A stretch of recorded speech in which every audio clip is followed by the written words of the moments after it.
Nous avons lancé ce projet Paysage Nourricier pour deux raisons liées à la situation de crise sanitaire que nous connaissons.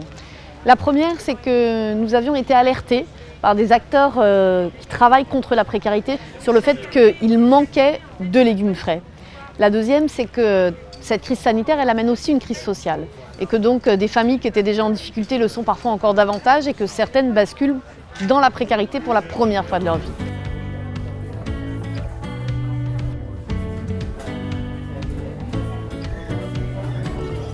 Je distribue 1 ou 2 légumes par lundi aux gens.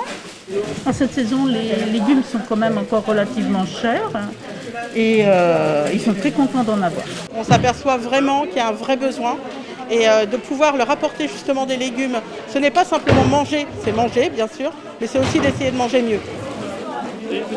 Ça arrange certainement beaucoup de gens qui n'ont pas les moyens d'acheter des légumes ou le reste. Hein.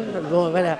Et le fait d'avoir des légumes de saison, parce que tout ça c'est des potimarrons, des citrouilles, donc c'est saisonnier, c'est formidable. Wow.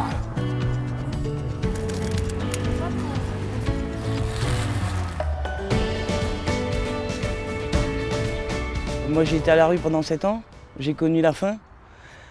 J'ai connu les Restos du Cœur et tout ça, donc ça me fait plaisir à mon tour de pouvoir aider les familles qui sont en difficulté.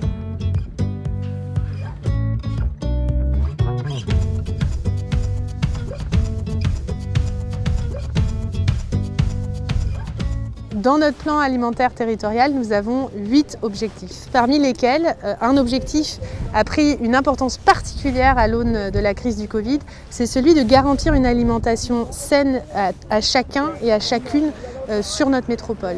Et on voit qu'on y concourt avec ce projet des paysages nourriciers.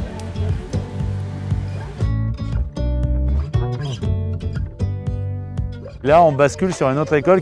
Et c'est des légumes qui sont vraiment des légumes qui nourrissent et surtout qui vont permettre de passer tout l'hiver. Et ces légumes, c'est la pomme de terre, les courges et les haricots blancs. Et puis ça me permettra de distribuer de l'aide alimentaire jusqu'au printemps suivant. Ce qu'on peut penser, c'est que peut-être des 50 sites différents qui existaient aujourd'hui, certains seront regroupés pour faciliter le travail, mais en tout cas le projet, lui, va perdurer.